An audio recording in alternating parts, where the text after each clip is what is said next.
Hey everyone, welcome back to another episode of our podcast, Difference Between Have and There. This is Christopher speaking, and today we have a super interesting topic, especially for those who are starting to learn English, or even for those who've been studying for a while, but still get confused about when to use have and when to use there. At first glance, they might seem similar, especially when we want to say that something exists or is present, but in fact, they have different and complementary uses.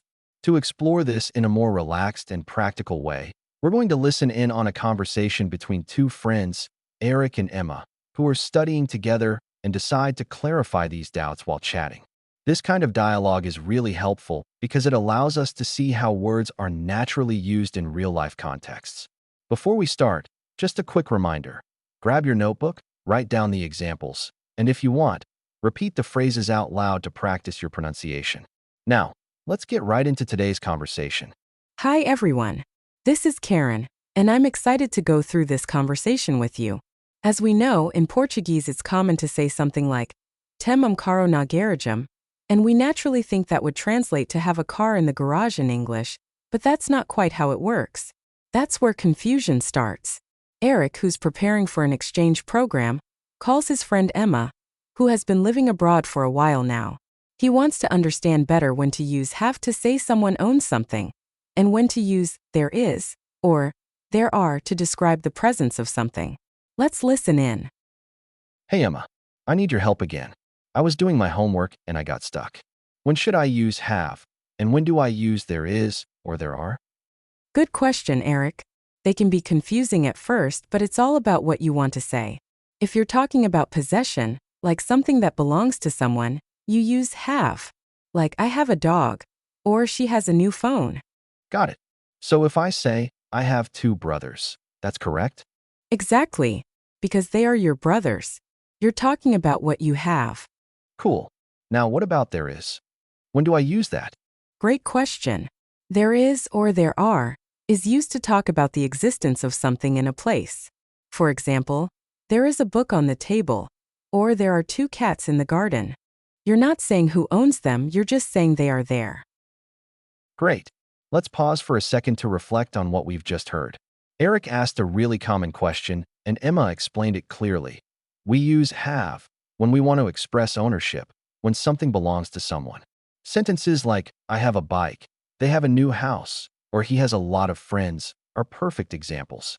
On the other hand, there is and there are used to indicate the presence or existence of something in a certain place, not who owns it. So if I say, there is a car outside, I'm not saying the car is mine, I'm just saying it's there. Another example, there are cookies on the plate, simply means cookies exist on the plate, no owner implied.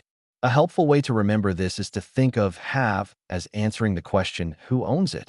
And there is / there are as answering what exists or is present. Also, keep an eye on singular and plural. Use there is for one thing, like there is a problem, and there are for more than one, like there are many problems. It's a common mistake to mix the two. Another cool tip, in British English, you might hear have got instead of have, as in I've got a pen, which means the same as I have a pen. Pretty neat, right? Let's get back to our dialogue and listen to more real-life examples. Let's hear the end of the conversation between Eric and Emma, and pay close attention to the examples they use in everyday context. Now I get it. So, if I say there are many books in the library, I'm just saying they are there, not that I own them. Exactly. You're describing the place, not talking about possession. And I have 3 English books at home, means that those books are mine. Yes, that's perfect. Another tip is to imagine you're giving someone a tour. If you say, there is a sofa in the living room, you're describing what's in the room. That makes total sense now.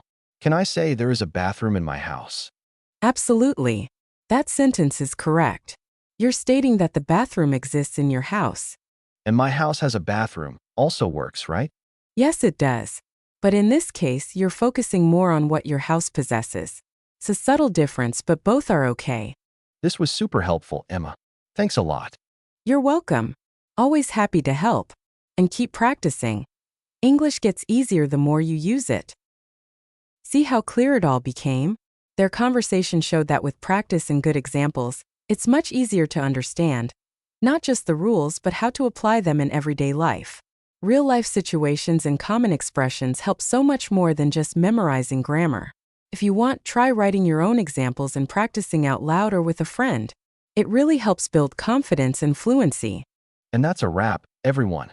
I hope you enjoyed this episode and that the use of have and there is or there are is much clearer now. If you like this kind of dialogue-based explanation, share it with a friend who's also learning English. And don't forget to follow us on the platform you're listening to. We drop a new episode full of practical tips every week. Take care, keep practicing, and I'll see you next time on English on the Go. Bye-bye.